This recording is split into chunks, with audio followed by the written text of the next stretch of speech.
नमस्कार दोस्तों, आप देख रहे हैं संस्कृति टीवी। ज्योतिष की मान्यता है कि पूरे वर्ष में केवल इसी दिन चंद्रमा 16 कलाओं का होता है। इसी दिन भगवान श्री कृष्ण ने यमुना नदी के तट पर मुरली वादन करते हुए गोपियों के साथ रास रचाया था।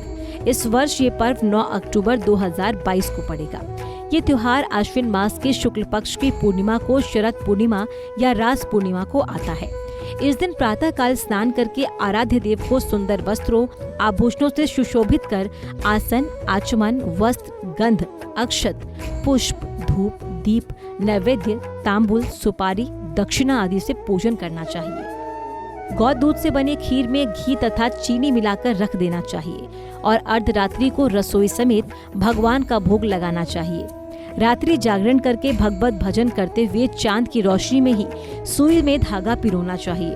पूर्ण चंद्रमा की चांदनी के मध्य खीर से भरी थाली को रख देना चाहिए और दूसरे दिन उसका प्रसाद सबको देना चाहिए। रात्रि में ही कथा सुननी चाहिए और इसके लिए एक लोटे में जल रखकर पत्ते के दोने में गेहूं और रोली अक्षत रखकर कलश का पूजन कर दक्षिणा चढ़ाए।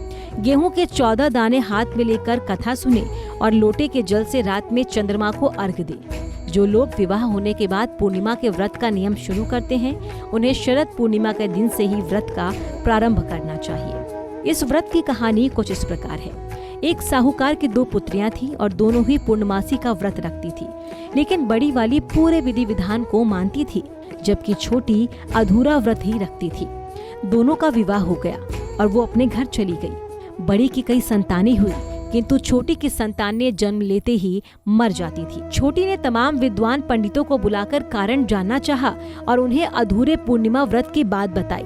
अब छोटी ने पूरे विधि विधान से पूर्णमासी का व्रत किया तो कुछ समय के बाद फिर से उसे पुत्र की प्राप्ति हुई, किंतु वो भी शीघ्र ही मर गया।